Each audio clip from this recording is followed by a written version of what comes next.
Who was the Samaritan man? It began at 6:30 a.m. on December 1948 when some passers-by discovered the body of a man on Samaritan Beach in Adelaide, Australia, just west of the city. The police arrived and launched a murder investigation.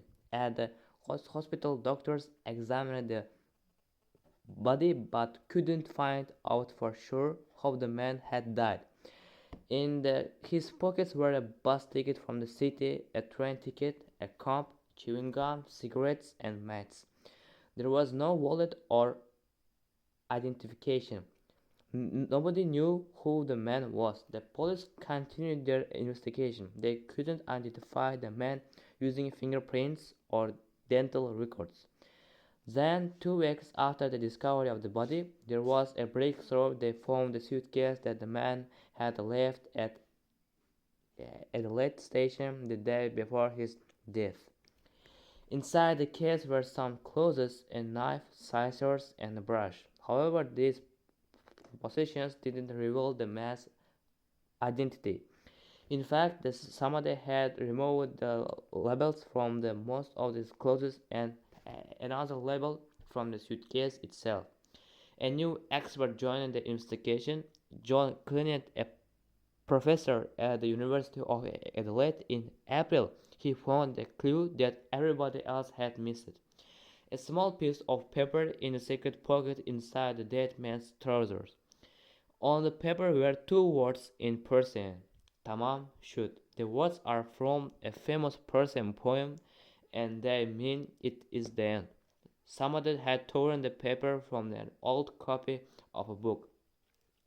A few months later, a man gave a police a copy of the book containing the poem.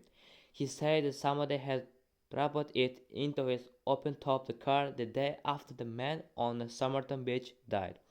The last page of the book, with final two words, was missing. In this book, the police found two clues: a telephone number and a message. The message was in a secret code. The second line was crossed out, and some letters were unclear. The telephone number belonged to a nurse. She said she had given a copy of the book to a soldier called Alfred Buxel in 1945. Finally, the police had solved a mystery. Obviously, the dead man was Alfred Buxel. There was only one problem: Alfred Buxel was still alive. The police found him and interviewed him. What's more, he still had his copy of the book. The mystery of the body on Somerton Beach continued. So, what about the mysterious 5-line message? Could that contain the answer to the puzzle? Perhaps, but unfortunately, we don't know what the message says. Nobody has ever solved the secret code.